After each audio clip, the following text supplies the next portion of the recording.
What's up, guys and girls? Pretty cool day today. Up 10% personally off of GameStop calls and also CSIQ.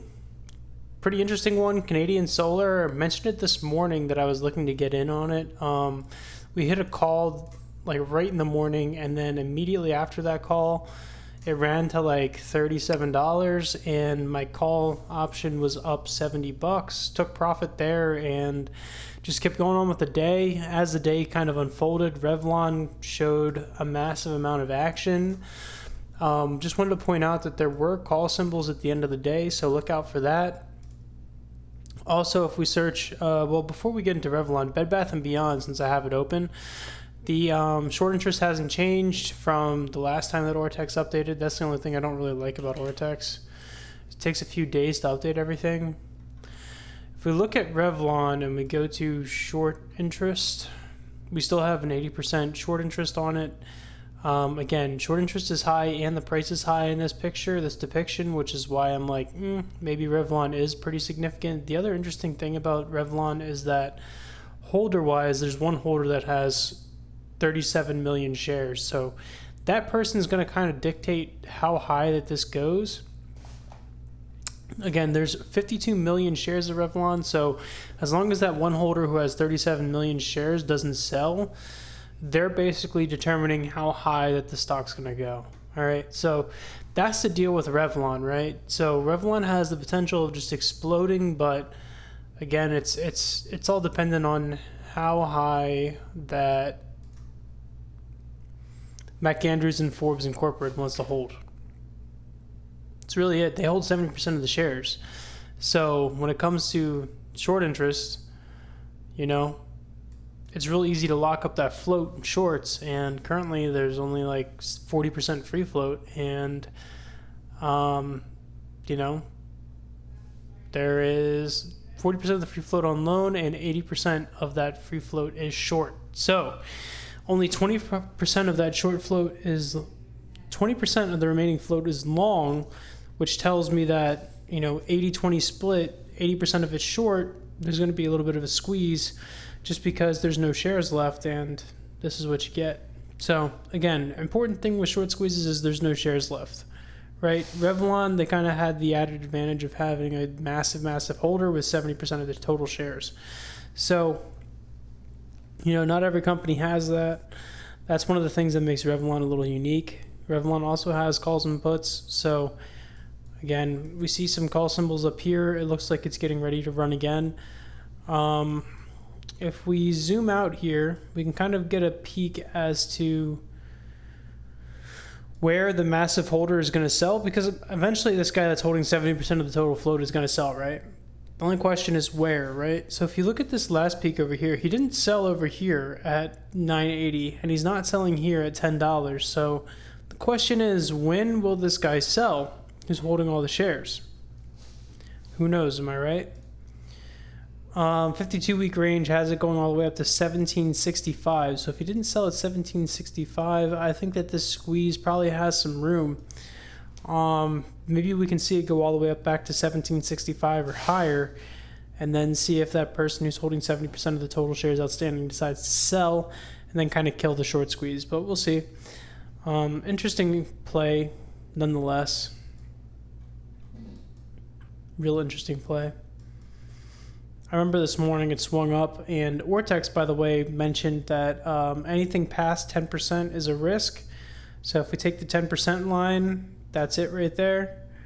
It did go above 10%, and then it did go below 10%. So like I said this morning, with the short squeeze of Revlon, it is going to happen, but, be careful. Entering in anything over 10% is super risky.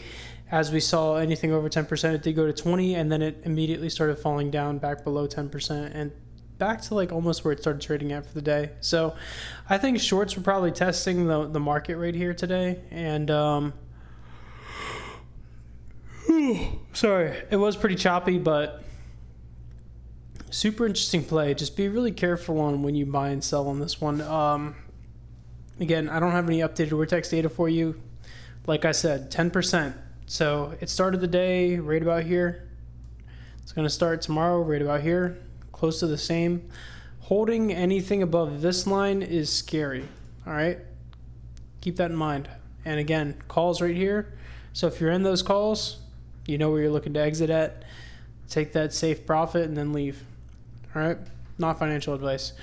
TCMD, all right, so TCMD was one of the ones where we're playing bearish against. We had puts here today, and I'm currently in these. I'm sitting at right about here, so I'm looking pretty. At one point today, I was sitting down here, and my puts, for some reason, were up 50%. I don't know why, but the spread on this is pretty crazy. So if you do get in this play, just be careful because your calls and puts are going to be bought and sold by the OCC. Not really that big of a deal, but it's really low liquidity. Going into Charlie Delta, Chinata Group Holdings Limited. So I bought calls here, and we're currently sitting about here and here-ish. So this one was one of those long-term plays. I think it was like a 10-day hold or more. So call symbol, awesome. Use call symbols back here, awesome. And we're currently sitting right about here. We're loving the position that we're currently in. Probably looking for it to go back up to this point here from what Ortex shows, or at least this point here from what Ortex shows. Either of those would be a massive, massive gain, and that's what we're looking for. All right, KRKR, we're going to touch on this real quick. So this one does not have calls and puts, ironically, but there was a short squeeze symbol triggered today by Ortex, probably back here. But after it came down quite a bit, I ended up buying shares right here. Again, no calls and puts, I bought shares. So we're sitting in on this short squeeze play right about here. It was up 30% today. I'm thinking tomorrow it probably has some room to run. My stop loss is probably right here for anyone else who's looking to get in on this play.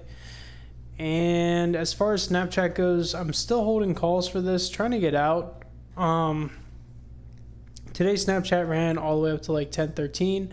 I really need the magic number for me on Snapchat's like 1050. I need like 1050 by like a week or two from now to like really do well on this play. Again, I bought calls like over here, and we're currently sitting at about the same area, which is really bad because of theta decay. And I'm looking to get to about here by Friday, maybe next week. We'll see. That's where I thought Snapchat was going to go. It's just been moving super slow, and it actually went down a little bit more in the meantime. I just don't understand why.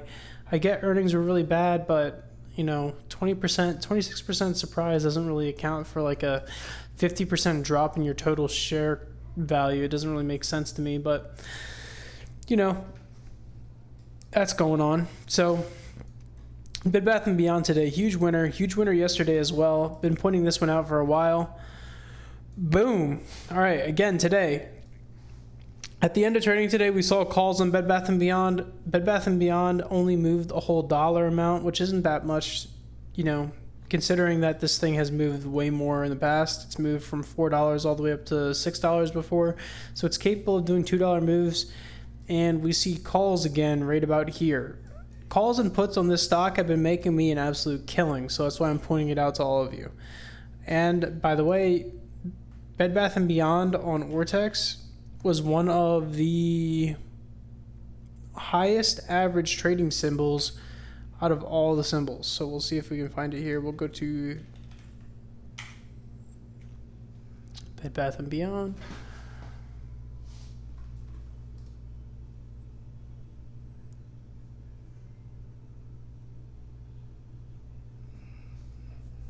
We'll see if we can find it. But if not, we can just show the short interest. That's fine. I know that a symbol came up here, but we'll see.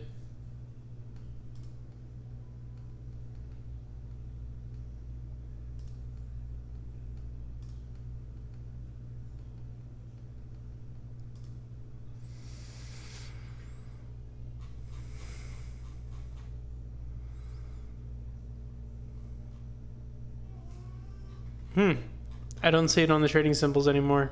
That's weird. Well, if we just search Bed Bath & Beyond and then go to shorts. Again, super high short interest. We have estimated 45% short out of the total free float. And the free float is kind of locked up by these holders over here. We have BlackRock taking the lead at 15 million. FMR LLC taking the second place at 13 million. There's Ryan Cohen right there at 7.8 million. And he has a bunch of call contracts on top of that. State Street, Frontier, a bunch of other ones. Interesting thing with Bed Bath & Beyond is Ryan Cohen's calls are at $60 per share. Current share price is sitting at $5 per share, so $6 per share, something like that. So, you know, if you think Ryan Cohen's even a little bit of an investor, if you think that what he wrote to the board and what they're looking to do, selling Bye Bye Baby, is even remotely good for the company, you know, this is obviously a very attractive investment at this price point. Also, short interest is ridiculously high at 45% of the free float.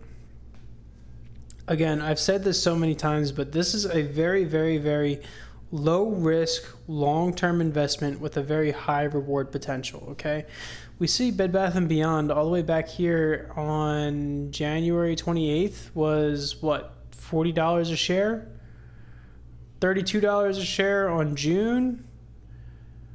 March was $30 a share, and now it's currently trading at $6. That doesn't really make any sense to me, and it shouldn't make any sense to you either. So, you know, what's the real risk to try and run this to $25? What's the real risk to try and run this to $40? There really isn't much of any risk. And if anything, I've said this time and time again, this is probably the safest, highest return play on the market. I'll say this again, it's probably the safest,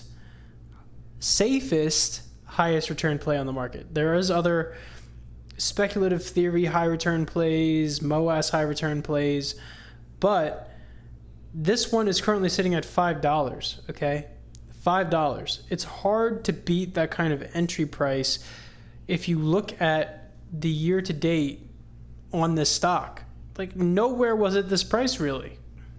Close to nowhere, right? And nothing really has changed. Like, the stock is still the same, the company's still the same, and they're looking at selling Bye Bye Baby to pay off all their debt. If anything, you're looking at, 10 times returns fundamentally just there. So, like I said, time and time again, Bed Bath & Beyond right now is looking like GameStop back in like January 2020. This is just disgusting. The way that they have this stock right now just doesn't even make any sense. So hopefully you guys and girls realize that too, and you're hopping on this amazing opportunity. I've been swinging calls like crazy. I haven't been holding calls, and it's been working out for me because, with this day trading algorithm is just on point, right? We have calls right there, and we have calls right here, and it's just been very, very accurate. Even the calls back here, if you got them out 2 weeks, you're still fine, right? So that's kind of how I've been playing it. You could play it with shares as well, but like I said, there's no real point to playing shares because 2 weeks out, you bought these, you're still up huge right now. It's still up huge over here. So at $6.50 a share today, you're looking real pretty. And we've just been making a killing off of this and some other stocks. So, keep up the good work. Thanks for tuning in to the channel, and join the Discord if you haven't already for some free gains, and we'll get back to you on the pre-market scope as to what I'm looking at for tomorrow. Thank you very much. Major Tom out.